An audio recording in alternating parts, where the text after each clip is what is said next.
want to urge employers, as I did yesterday, to kindly release their employees in time to be able to meet the curfew time of 7 p.m. If they do not want to allow their employees to leave on time, then they should prepare accommodation for them. What they cannot do is to release somebody half an hour before 7 o'clock, or at a time that they are so sure that they cannot get home by 7 o'clock. So if you cannot release your employees on time, please prepare accommodation for them. It is unfair to release somebody half an hour, 6:30, and they live in a distant, they live in Thika, and you tell them they should leave at 6:30. It is unfair, and it should not happen. And this is where we ask for responsibility, even amongst our business community. And so, ladies and gentlemen, as I come to the end, I would like to once again emphasize the need for us to observe hygienic behavior.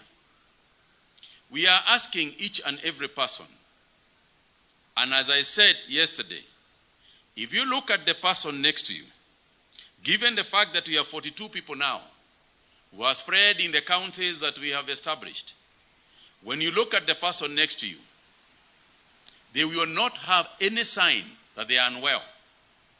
They will not have any sign, that they are positive. But they could well be positive. Keeping your distance, physical distance, is what is going to ensure that you do not also become positive.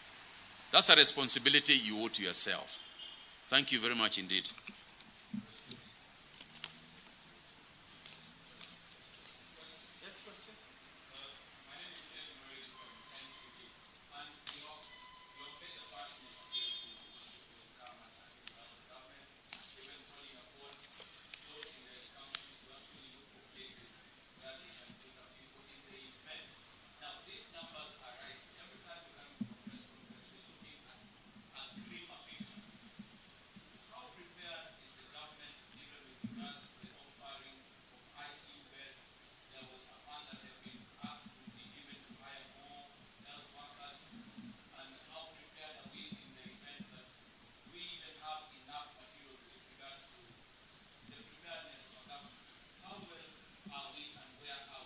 Okay, thank you very much. Let me say this.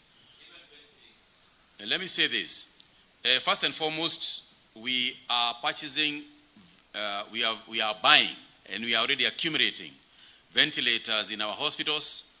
We are importing ventilators from many parts of the world. As you are well aware yourself, there is a shortage of ventilators across. However, we have got people who are also assisting us. I would like to mention here that the World Bank, for example, has donated 250 ventilators. That is in addition to everything else that we are buying. And what I can tell you is that every effort is being made to secure as many of them as possible. As I have just mentioned, we must also begin to build internal capacity for materials. For example, when it comes to personal protective gear, we are now at a place where we believe that starting next week, we can actually be able to start manufacturing those materials ourselves. And I want to thank, as I did, and I know that Cs Betty is here with us. I think she is behind me. You mentioned something. That we are doing everything we can, not only to create capability for ourselves, but possibly even to assist the region.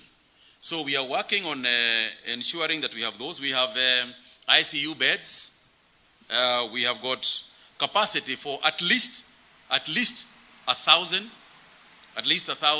beds that we are putting in addition to whatever else have existed in the past in terms of ICU capacity.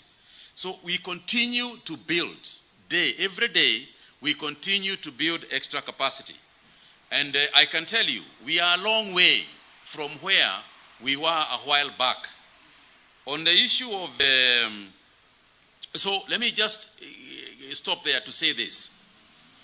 If indeed it comes to the fact that we run short of the materials that we are accumulating, it will not be because we did not do everything that we can to ensure that we do have those materials. And I can tell you, and I want to thank our industrialists and our scientists because of what they continue. They continue to not to surprise us, but to make us happy with what they are nothing. We want to use capacity we have in the country, in our tailoring sector, for example, to start producing masks in the country. So within a very short time, we will not need to import masks. We will make them here. We are looking at possibilities of making personal protective gear here. And I would like to ask Betty to say something on this. Oh yes. Okay. Let me say this. Every institution in the country, every medical institution in the country, may it be Kenyatta National Hospital, may it be other hospitals, level 4 and level 5 hospitals, we are looking at in the next 1 week hiring at least 1,000 more employees. And as the need arises, we will increase those ones.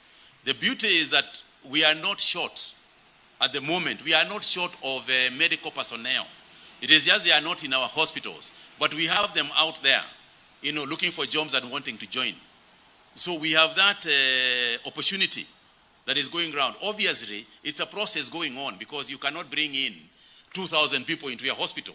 There has to be some sort of arrangement. They come in, they get acclimatized. As they do so, you get another lot.